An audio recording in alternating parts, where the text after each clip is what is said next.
բան չէ։ Ընդհանուր բանոկը Շնորհակալություն։ Ինձ մոտ էլի մի քանի հարց առաջացավ նաև աշխատուժի հետ կապված, բայց մի միջանկյալ հարց, պարոն Գալստյան։ Ես հիմա նայում եմ Rate համակարգով, վերջին օրերի դինամիկան, որ նայում ենք արտարժույթի շուկայում, ռուբլին էականորեն բարելավում է իր դիրքերը, արդեն այս բան օրինակ 4.98-ի կողմերն է, 89-98 տարբեր բանկերում։ Իսկ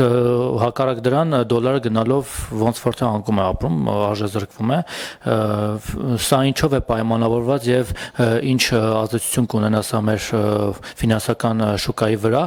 Տեսակետներ կան, որ Թրամփ-Պուտին հարաբերությունների այս բարելավումն ու ջերմացումը ազդել է ռուբլու փոխարժեքի վրա, ռուբլին գնալով ամրապնդում է իր դիրքերը, արդյոք սա խելամիտ տեսակետ է, եթե ոչ, ապա ֆինանսական առումով դուք ինչպես եք բացատրում, սա հետո նորից կշարունակեմ։ Ես կարծում եմ, որ ռուբլու վերջին արժևորման մեջ սենտիմենտը բավականին կարևոր դեր ունի։ Այսինքն ձեր նշած դրական սենտիմենտը, որ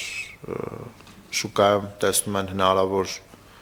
Ուկրաինայի ճգնաժամի հնարավոր արագ հանգուցալուծում, սառեցում կոնֆլիկտի հետագայում որոշակի բանակցություններ, դա միանշանակ դրականորեն է ազդում ռուբլու փոխարժեքի վրա։ Ենթադրում են, որ շուկայի մասնակիցների մոտ այդ սենտիմենտը ըստ պայդրությամբ դոմինանտ է, նաև գիտեք, որ այսօր հեռախոսազրույցն է տեղի ունենալու։ Ես կարծում եմ դրան ընդառաջ որոշակի սպասումներ կան ձևավորված նաև շուկայի խաղացողների մոտ, ինչի դրական ազդեցություն է ունենում ռուսական ակտիվների գների, ընդհանուր ակտիվների գների վրա։ Դոլարի փոփոխությունը կարծում եմ, որ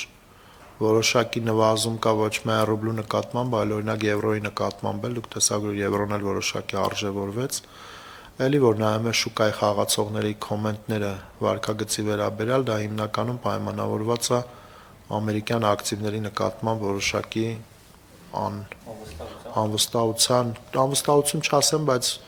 որոշակի տատանողականությամբ մտքում ունենալով այդ տատանողականությունը, որովհետև ըստ էության վարկագծային փորձում են հասկանալ ինչ է ուզում ներկայիս ադմինիստրացիան անի, այդ տարիֆների քաղաքականության, տնտեսական հարաբերությունների միջոցով ու կարծում եմ, որ շուկան դեռ խարխափում է հասկանալու համար ուղեգիծը զարգացման։ Ուստի երևի թե այս